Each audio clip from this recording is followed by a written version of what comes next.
¿Por qué el símbolo del dinero es una S con una línea atravesada? Ni siquiera necesito advertirles, ¿verdad?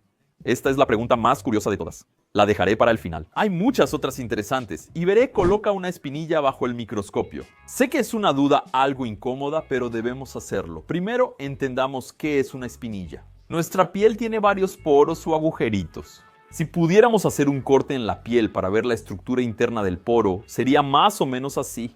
Está bien. Vas a tener la raíz de los vellos o del cabello. Aquí hay un cabellito naciendo, pero junto también tienes una glándula sebácea, un lugarcito donde se produce grasa. Tu cuerpo va soltando grasa de ahí que es para proteger tu piel. La grasa de la piel crea una capa protectora. Solo que muchas veces ese poro se tapa con restos de piel muerta que se van acumulando ahí. Y entonces la grasa ya no puede salir. ¿Y qué pasa después?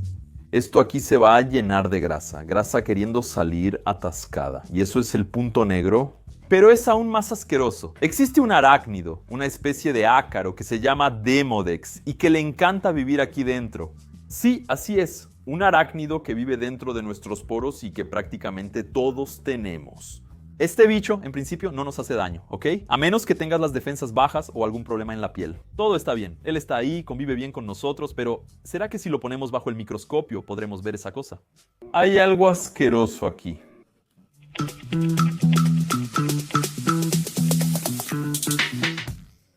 Vaya, qué porquería hay aquí en el vidrio. Mira, se puede ver claramente la grasa esparcida. Hay unos gránulos aquí que están medio tenebrosos. Vamos a ver si conseguimos encontrar al tal arácnido. Vamos a invertir la luz y ponerla por encima, porque da una visión completamente diferente.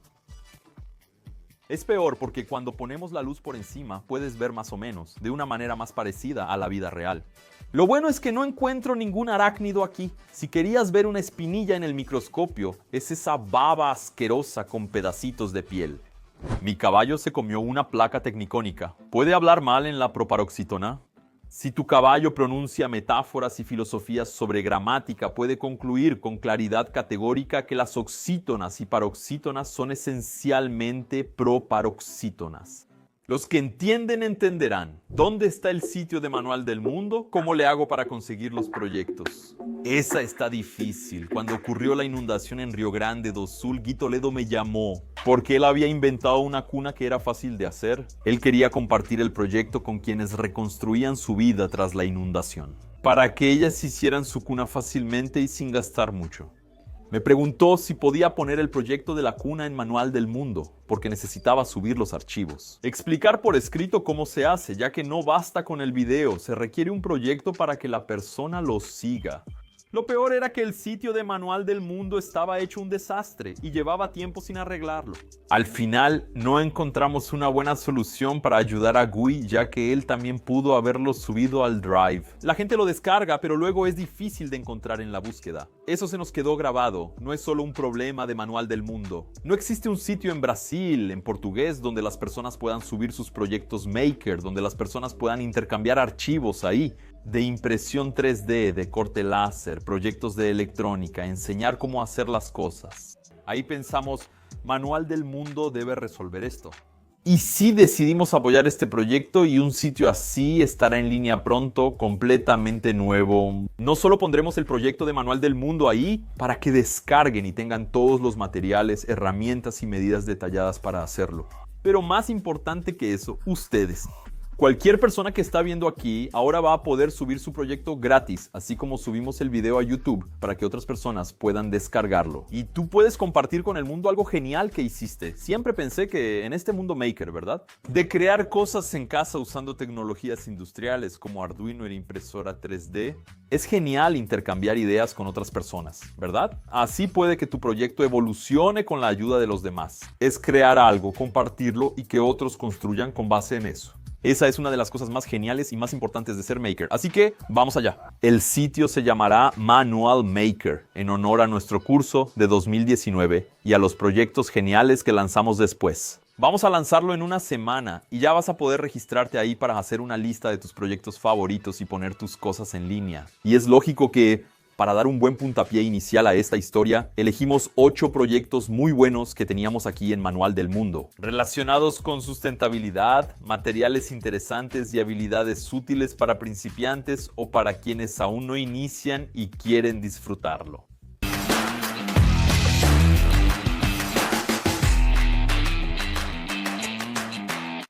Y veré. ¿Que la luna y el sol sean prácticamente del mismo tamaño es solo una coincidencia? Esa pregunta me llena de orgullo porque sé que quien está del otro lado está usando la cabeza y pensando en cosas interesantes. Esta es una imagen de un eclipse solar. ¿Qué es? Es cuando el sol, la luna y la tierra se alinean y la luna se coloca frente al sol. Ella cubre el sol y de pronto todo se oscurece, parece de noche. Como puedes ver en la imagen, la luna y el sol parecen tener el mismo tamaño desde la tierra. Ambos discos se ven iguales. Sí, es una coincidencia absurda y muy rara. No sé si eso pasa con otro astro del sistema solar. ¿Por qué? Porque el Sol es más o menos 400 veces más grande que la Luna. Si vemos los dos discos, pero el Sol también está más o menos 400 veces más lejos. Lo que hace que, cuando los vemos desde la Tierra, tengan el mismo tamaño en el cielo, pero no es solo eso. La Luna no gira en círculo perfecto alrededor de la Tierra, sino en una elipse. ¿Qué significa eso? Hay momentos en que la Luna está un poquito más cerca de nuestro planeta y hay momentos en que está un poquito más lejos, como te debes haber imaginado. Cuando está más lejos vemos la Luna más pequeña. Entonces, si ocurre un eclipse en ese momento y tú miras, la Luna no logra tapar completamente el Sol, realmente se ve un poco más pequeña. Ocurre un eclipse anular cuando la Luna no cubre por completo el Sol en el máximo del eclipse, dejando visible un borde solar alrededor de la Luna. Pero hay otra cosa interesante en esto, la Luna poco a poco se está alejando de la Tierra, se está yendo más lejos. Es muy difícil que notemos eso durante nuestra vida, porque ese movimiento es muy lento. Pero dentro de algunos millones de años, la Luna va a estar en una posición en la que ya no tendrá el mismo tamaño que el Sol en el cielo. Va a verse más pequeña. Entonces, nunca más va a existir un eclipse solar total. La Luna nunca más va a poder tapar completamente el Sol. Siempre será un eclipse anular. ¿Te gusta la astronomía? Lo sabes, ¿no? Lanzamos Misterio del Universo, un libro ideal para aprender astronomía básica. ¿Por qué dividir un número entre 0.5 equivale a multiplicarlo? Por ejemplo, 50 dividido entre 0.5 es 100. Si no lo crees, verifica en tu calculadora. Ahora, 50 dividido entre 0.5 es igual a 100. ¿Cuál es la lógica de eso? Debo mencionar los nombres de las partes de una división para explicarlo, ¿ok? Entonces, al número que va a ser dividido le llamamos dividendo. Yo siempre me acuerdo pensando que es el número que estamos dividiendo, por eso le llamamos dividendo. El divisor es el que hace la acción, es el que divide, ¿verdad? Aquí 4 divide a 8, el cociente es el resultado. Si sobra algo, aquí quedaría el residuo, pero hoy no lo veremos para evitar complicaciones. ¿Cómo funciona esta cuenta? Cuando estamos haciendo una división, estamos preguntando cuántas veces el divisor cabe dentro del dividendo. En este caso, ¿cuántos 4 hay dentro del 8? ¿Y cuántos 4 caben en el 8? ¿Cuántos 4 hay ahí? 2, entonces tenemos que, si tomamos 2 4, nos da 8. 2 por 4, 8. Pero vamos a cambiar esto aquí. Vamos a dividir entonces esa cuenta 100 entre 0.5. ¿Cuántas veces cabe 0.5 o cuántas veces la mitad dentro de 100? 200 veces. 200 veces un medio da 100. Es muy raro, la verdad. La primera vez que lo vi me pareció raro, pero explicado así tiene sentido. Ahora, este fenómeno sucederá cada vez que dividas por un número que sea menor que 1. Si divides 100 entre 0.1, ¿cuántas veces cabe 0.1 en 100? 1000 veces. Así de simple. Si nunca lo habías pensado de esa manera, creo que vale la pena ese like abajo en el video. Confieso que no sabía explicarlo así. Busqué varias fuentes para entender cómo un número puede aumentar al dividirse. ¿Cómo vivían las personas con miopía antes de la invención de los lentes? Ellos simplemente lo aceptaban. La miopía es un problema visual que impide ver de lejos y afecta a muchas personas. Según lo que investigué, alrededor de 1/3 de la población mundial tiene miopía y ese porcentaje sigue creciendo. Es un problema hereditario, ¿verdad? Si tus padres tienen miopía, tienes mayor probabilidad, pero también puede aumentar. Si miras mucho las cosas de cerca, como hacemos hoy en día, por ejemplo, mirar el celular de cerca, mirar la pantalla de la computadora de cerca, Pasamos mucho tiempo en lugares cerrados, donde todo está cerca de nosotros. Entonces, en general, la miopía solo aumenta. Hoy en día, la miopía es muy fácil de resolver. Te pones unos lentes y listo, ya puedes ver bien. O te haces una cirugía. Mari se operó porque tenía alta miopía. Ahora ve perfecto sin lentes, pero ¿cómo era antes de que existieran los lentes? Creo, solo es mi impresión, que antes no era tan necesario ver tan bien como ahora. Hoy, todo lo que nos rodea tiene un significado. Pequeños detalles son muy importantes. Si estás, por ejemplo, manejando, tienes que ver un letrero a lo lejos, pero hace unos 300, 500 años no había señales de tránsito para que la gente las viera. Pero había una cosa u otra que dependía de una visión de largo alcance. Por ejemplo, las personas con miopía no podrían haber sido buenos cazadores. No podías lanzar una flecha a un animal lejano porque no lo verías. Ser arquero también es difícil. En una guerra, acertar a un objetivo lejano era difícil.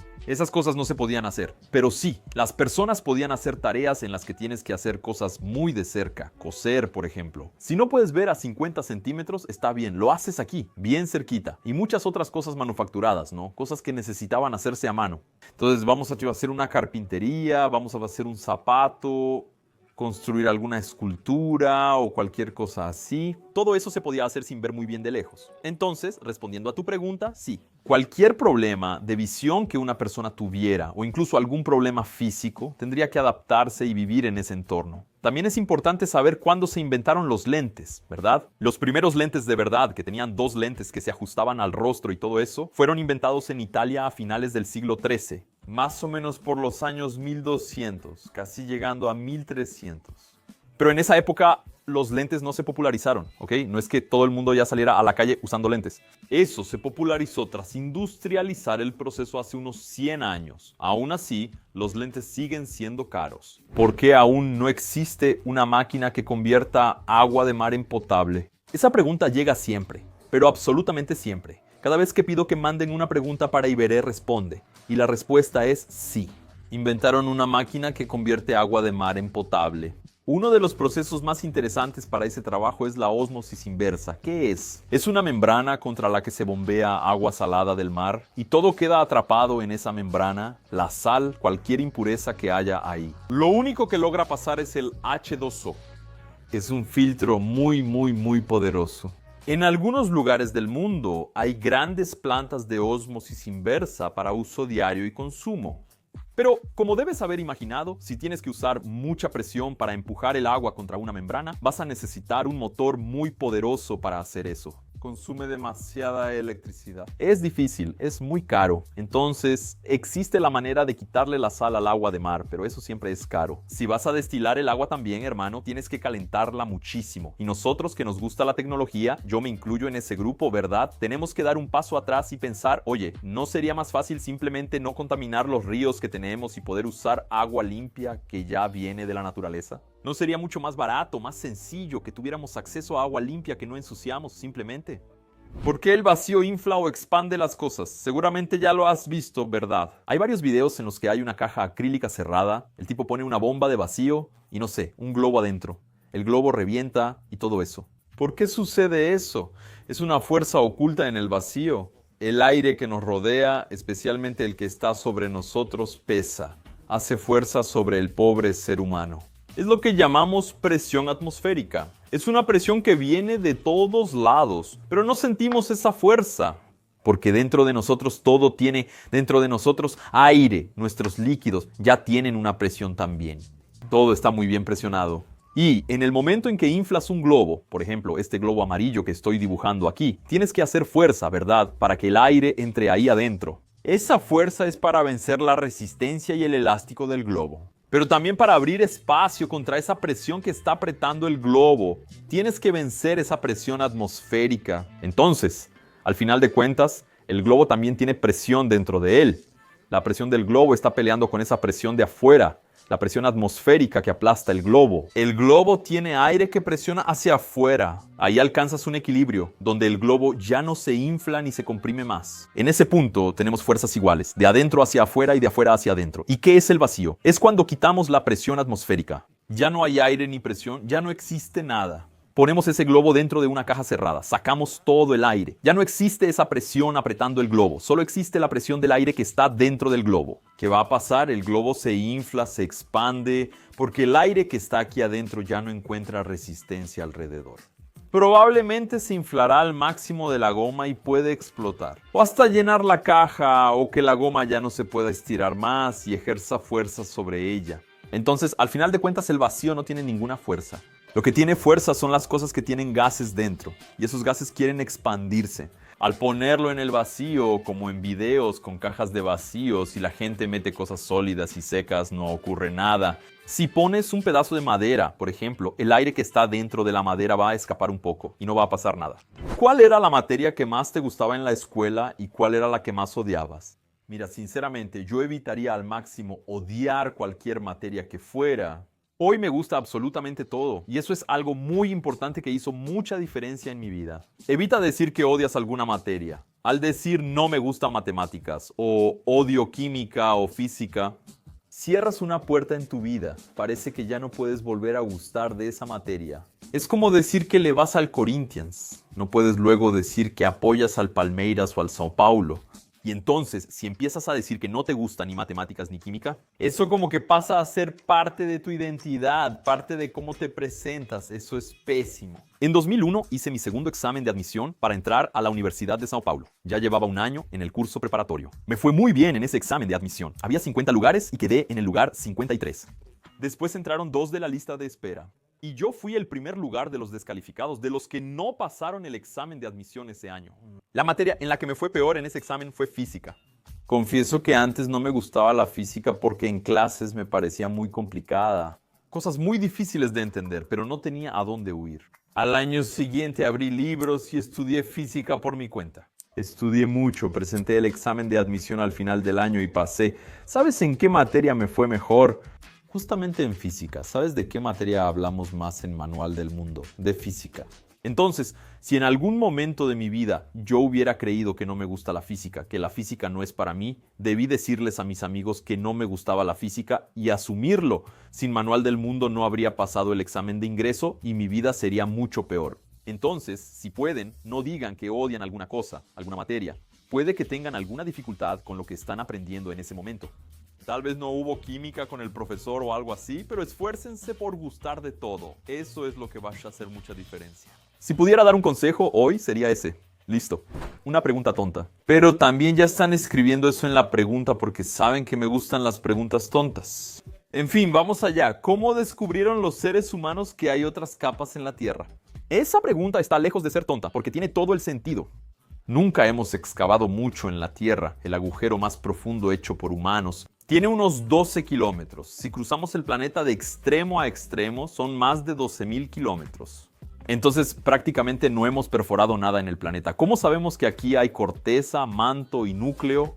La respuesta está en otro libro del Manual del Mundo, la Enciclopedia Británica para Curiosos. ¿Qué pasa? Tenemos varios medidores de terremotos en todo el mundo. Son sismógrafos, son máquinas que pueden entender los terremotos. Funciona de una manera muy parecida a un micrófono. De hecho, ya hicimos un sismógrafo aquí en el Manual del Mundo, en un video que fue apoyado por Petrobras. Pero, ¿qué tiene eso que ver con las capas allá abajo de la Tierra? Lo que tiene que ver es que cuando ocurre un terremoto, es como si hiciéramos vibrar un pedacito del planeta Tierra ahí. Es como si fuera un sonido que el planeta está emitiendo hacia su propio interior. Es un infrasonido que el ser humano no puede escuchar porque está por debajo del sonido. Son vibraciones más lentas que el sonido audible, pero muy similares a él.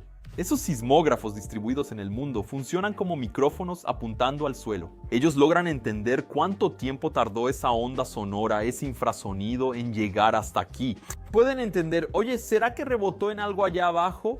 Según el tipo de vibración, esta puede rebotar en el material y regresar, no rebotar o tardar más en volver. Hay una red de sismógrafos que monitorean esa información constantemente. Y es cruzando esos datos, estudiando esas cosas, que los científicos logran entender qué hay dentro del planeta Tierra. Pero eso es, no sé, algo que el científico nunca ha visto de verdad. Solo hizo unos cálculos ahí, eso de ondas para allá y para acá. No se puede saber si es verdad realmente. No es así, no, porque es exactamente de esa manera que encontramos petróleo bajo la Tierra, solo que ahí no es un terremoto. Emitimos esas ondas de infrasonido, vemos cómo reaccionan con lo que hay debajo, cómo se reflejan y leemos eso aquí arriba. Y cuando se hace un pozo, se encuentra exactamente donde está el petróleo. No se hace un pozo porque sí. Amigos, sabemos que esta tecnología funciona. ¿Cuál es el material más liso del mundo? Este ya puede ser ingeniero de materiales porque hasta el vidrio bajo el microscopio se le pueden ver ranuras. Ahí me está provocando. Primero entendamos cuál es el material más liso del mundo y luego pongamos el vidrio bajo el microscopio para ver si tiene ranuras. Científicos españoles crearon el material más liso del mundo. Es una capa de silicio y encima tiene una capa extremadamente fina de plomo. Pero es tan liso que no hay ni un átomo fuera de lugar. No hay ni una protuberancia de un átomo. Esto se llama espejo atómico estabilizado por efectos cuánticos. Sí, suena raro, parece nombre de una estafa o medicamento de efectos cuánticos, pero no lo es. La física cuántica o mecánica cuántica es un área de la ciencia que analiza cosas muy pequeñas, cosas más pequeñas que un átomo. Entonces, para organizar el plomo sobre el silicio, usaron la interacción entre los propios átomos. Atracciones que los átomos tienen entre sí que hacen que se organicen solos. Cuando lo pones es como el agua en un tazón, se acomoda sola. Ellos lograron hacer que el plomo hiciera eso sobre el silicio. Y la idea de este material, que es un espejo perfectísimo, es crear un microscopio capaz de observar lo que los actuales no pueden, un supermicroscopio. Veamos el vidrio en el microscopio para detectar problemas, incluso ranuras pequeñas. Usaré nuestro platito de uranio, ¿vale? Para quien no lo sepa, este plato tiene un poco de uranio. Es un tipo de vidrio que se hacía antiguamente. Se llamaba uralina.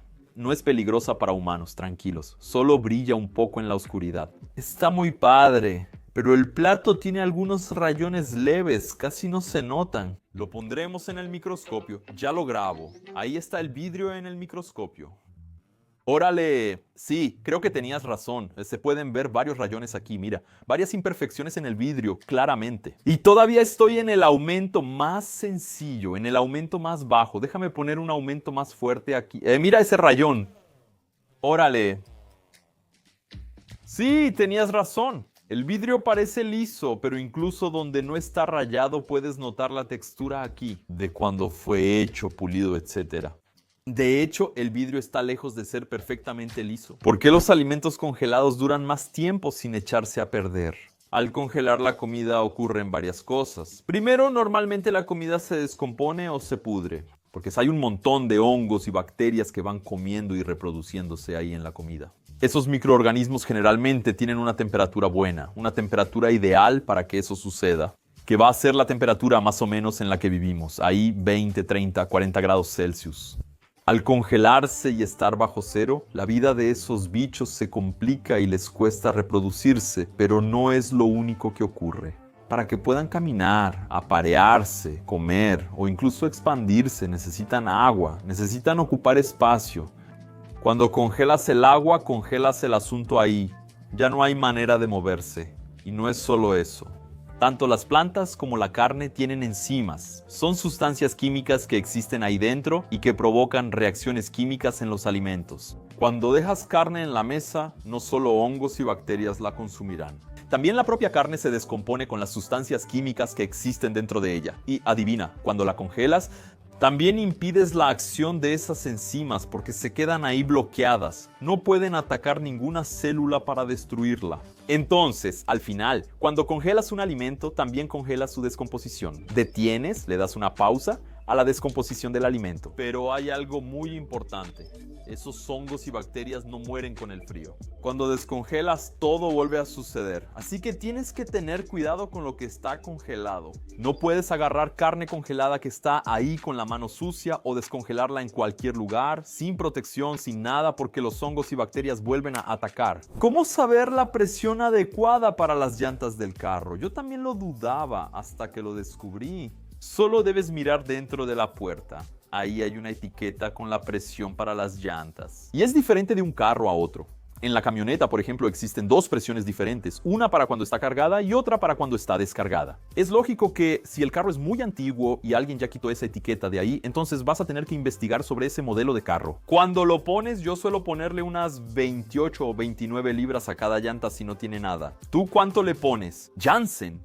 Sin datos 32. Deja la llanta más llena. Es lo que indica, ¿ok? Si eso es lo marcado, entonces es un número seguro. Y veré, ¿es verdad que las cabras y los chivos tienen acento dependiendo de la región? Yo no tengo acento, ¿no, hermano? Oye, mi hermano, claro, tienen acento, sí tienen acento. Chavo, me da mucha risa cuando alguien dice que no tiene acento porque simplemente no existe la posibilidad de que no tengas acento. No existe acento neutro. Cada región tiene su manera de hablar que siempre va a ser diferente de la otra. Estoy en Sao Paulo y tengo un acento entre paulistano y campirano. Es muy distinto al de alguien que vive en Manaus, Mato Grosso, Río Grande do Sul o Pernambuco. Lo que puedo decir es que tal vez yo no tenga acento dentro de mi grupo, porque hablo exactamente de la misma manera que las personas que están a mi alrededor, solo eso. Pero en relación con alguien de fuera, siempre voy a tener acento. Bien, pero ¿será que eso también pasa con las cabras? ¿Será que los diferentes grupos de cabras tienen acentos? Científicos descubrieron que las cabras de diferentes partes del mundo tienen acento, y ellas van aprendiendo esa forma de hablar con el grupo. Y cuando la cabra es sacada de ese grupo, empieza a cambiar su forma de hablar. Ella va perdiendo el acento o adquiriendo uno diferente. Una de las hipótesis de los científicos, una de las posibilidades que ellos ven en esa diferencia de acento entre las cabras, es que de esa manera es más fácil identificar cuando una cabra es de fuera del grupo. Entonces, si llega una cabra diciendo, oye, hermano, ¿todo bien con ustedes? Sabes que ella no es de ahí. Las otras cabras van y preguntan, ¿de dónde vienes? ¿Qué onda? No, sigo haciendo el mismo acento. Oye, hermano, ¿qué estás haciendo aquí que llegaste así? ¿Qué te crees? Estás entrando en la tierra de otros sin hablar con nosotros. En fin, creo que es probable que cualquier animal que se comunique tenga acento, al final de cuentas. ¿Cómo es que el suavizante suaviza la ropa? ¿Qué tiene de diferente este producto de un jabón, por ejemplo?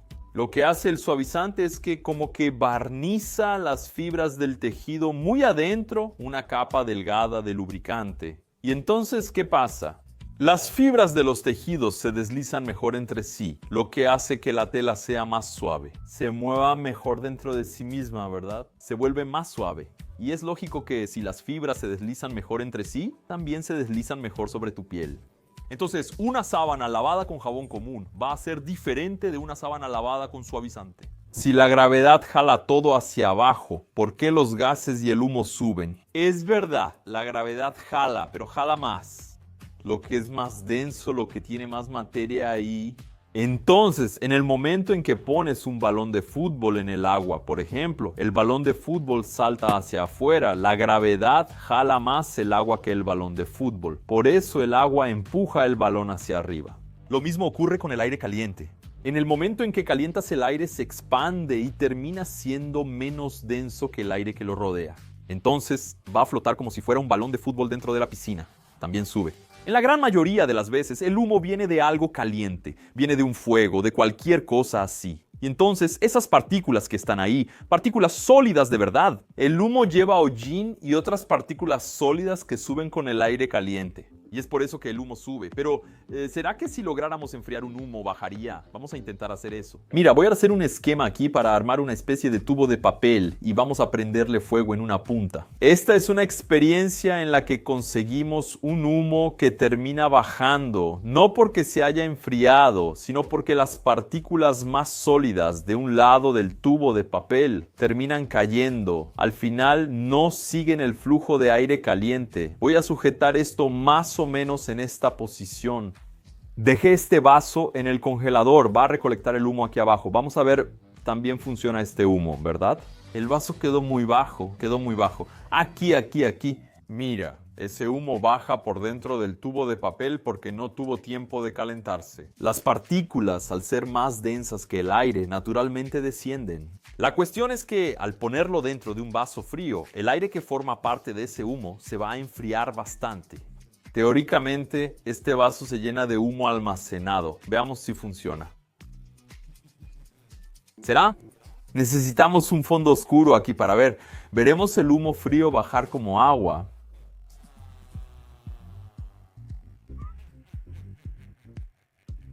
Creo que solo no bajó más porque al final le pusimos la luz sobre esta superficie negra.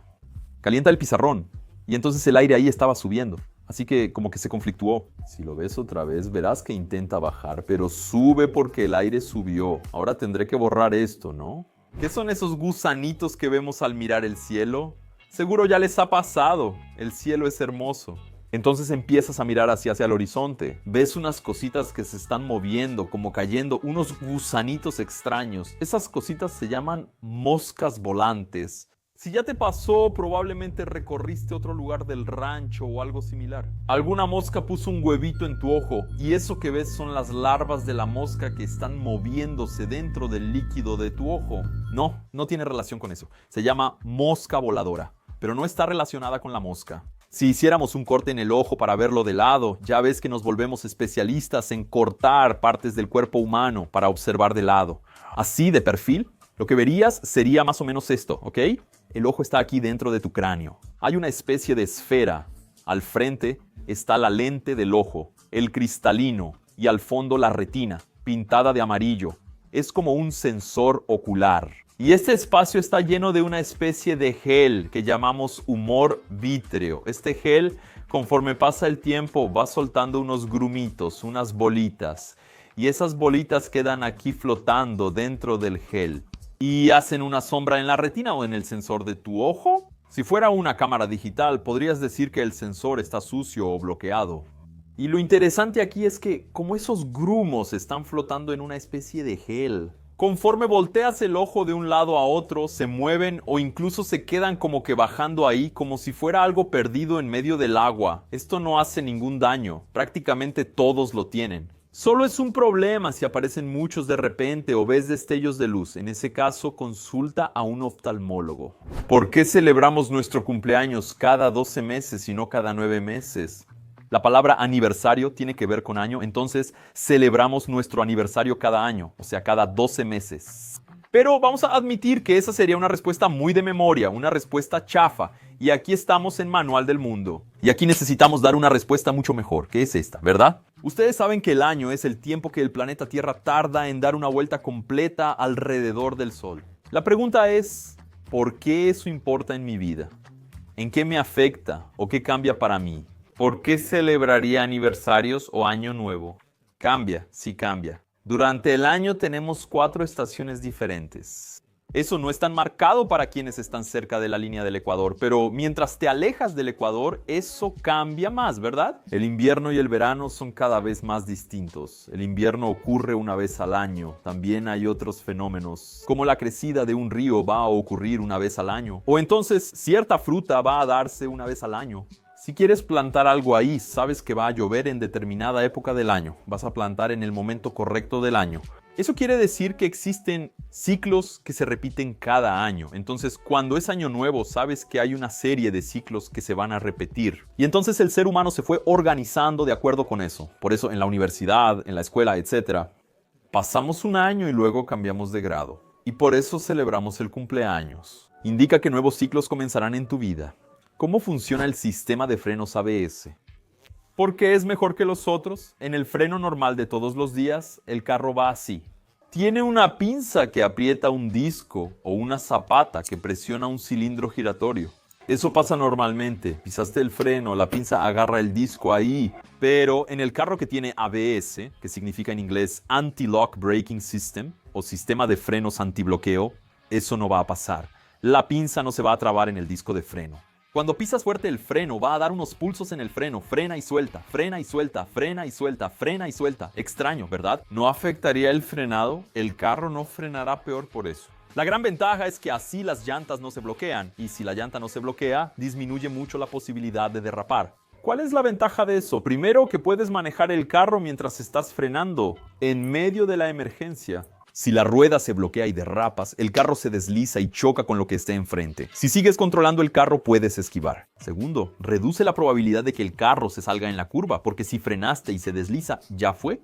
Pero sí, la distancia de frenado también disminuye. O sea, el carro necesita menos espacio para frenar, porque ya no está deslizando. Entonces está agarrándose al suelo, soltando un poquito, agarrándose al suelo, soltando un poquito. No se resbala. Entonces, al final de cuentas, el ABS te da mucho más control sobre el carro. Al frenar bruscamente, cuando realmente necesitas el freno.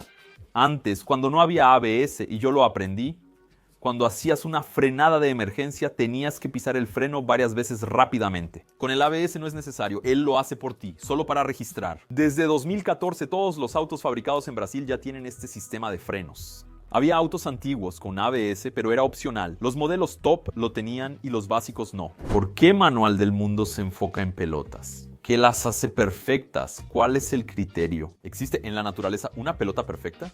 ¿Las pelotas que ustedes hacen son realmente perfectas o solo parecen tener la forma perfecta? Ya saben, hemos hecho pelotas perfectas de muchas cosas. Contando en la pared. 1, 2, 3...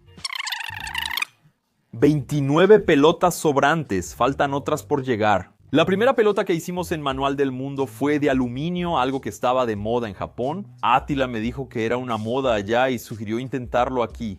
Así lo hicimos. Y me di cuenta de que hacer una esfera perfecta de algún material es un desafío para que domines ese material, ¿ves? De nuevo regresamos a la ingeniería de materiales y tratamos de hacer bolas perfectas de otros materiales.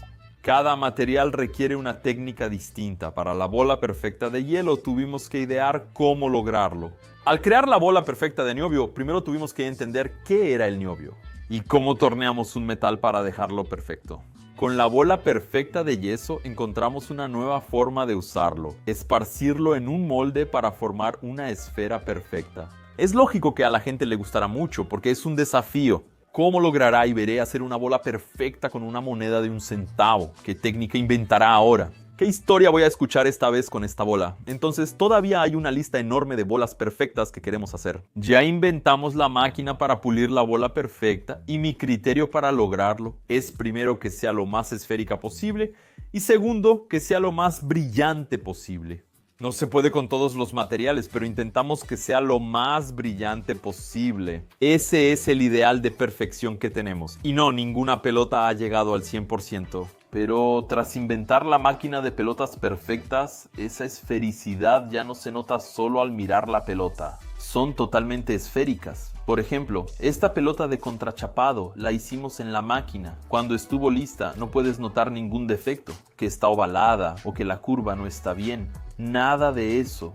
Si tomas una de las primeras pelotas, como esta de madera, notarás que tiene partes planas y es algo cuadrada. Porque corté la madera cuadrada para hacerla y todo eso, pero era otra época. Yo lijaba todo a mano, no tenía nada. Este es el tamaño estándar que uso para hacer las siguientes pelotas. Siempre intento hacerlas de este tamaño. Según el material saldrá un poco más grande.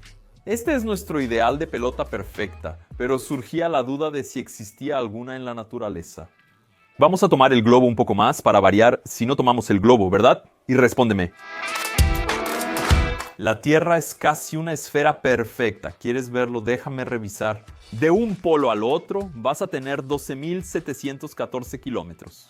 Si hacemos la misma medida de un lado del ecuador al otro va a dar 12.756 kilómetros. La diferencia es de solo 43 kilómetros. Entonces, el planeta está un poquito achatado, pero es algo absolutamente imperceptible. Si miras cualquier foto satelital del planeta Tierra, no puedes notar eso, pero ni de chiste.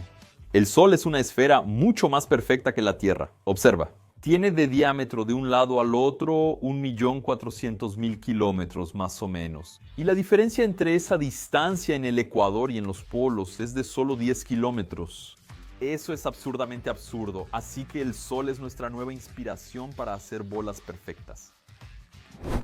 Gabrielus, que es miembro del canal, siempre tiene una pregunta garantizada para los miembros aquí. ¿Es verdad que ya existían autos eléctricos en el siglo XIX? Si es así, ¿por qué solo se popularizaron hace poco tiempo? Es cierto, Gabriel. El primer auto eléctrico producido en serie y vendido al público, no solo como prueba, fue producido en Alemania en 1888 y se llamaba Flocken Elektrowagen. Por el nombre Elektrowagen ya sabes qué es un auto eléctrico. En esa época el auto estaba prácticamente naciendo, así que el auto eléctrico era mucho más interesante que un auto de combustión porque el motor de combustión apenas acababa de ser inventado. Un motor de gasolina que sería ruidoso, muy ruidoso y propenso a fallas por sus muchas piezas móviles. También era apestoso, soltaba un montón de humo. Cuando ibas a encender el motor de gasolina debías arrancarlo con una manivela, lo cual era muy difícil. El auto eléctrico no tenía olor. Solo era una batería y no vibraba. Lo hacía más interesante. Pero eso cambió. el motor de combustión empezó a volverse mucho más confiable. Era un motor más silencioso, con menos humo, menos vibración y gran autonomía. Eso significa que podía ir lejos. Después inventaron un motor de arranque y ya no era necesario girar la manivela. En cambio, el auto eléctrico no logró evolucionar mucho. Las baterías eran pesadas y entonces el auto no tenía mucha autonomía. Era débil, no podía ir muy lejos. La batería tardaba mucho tiempo en cargarse y la velocidad también era baja. Y entonces, más o menos en 1920, o sea, menos de 30 años después de la invención de ese primer auto eléctrico, ya casi no había autos eléctricos. Ya no tenía sentido. Pero ¿por qué resurgen ahora? ¿Por qué este boom de autos eléctricos? El problema de la batería se está resolviendo. Ya existen baterías más ligeras y con mayor capacidad. Significa que tienes mayor autonomía, puedes ir más lejos y también se recargan mucho más rápido. Pero no se puede decir que los autos eléctricos se han popularizado porque todavía son bastante caros en comparación con los autos a combustión. La batería representa casi la mitad del costo del auto y es muy cara. Entonces, cuando tengamos una batería un poco más barata y también una red de distribución en la que puedas cargar el auto eléctrico en cualquier lugar, ahí sí creo que se va a volver un auto realmente popular. Es un auto que probablemente va a vender más que el auto a combustión. Y al final de cuentas, ¿por qué el símbolo del dinero es una S cortada en medio? Lo que voy a decir no es un consenso. Eso quiere decir que no tenemos certeza absoluta de que esa sea la historia, pero esta es una de las historias más aceptadas. La de que el símbolo del dólar viene del peso español. Entonces, ¿qué pasó?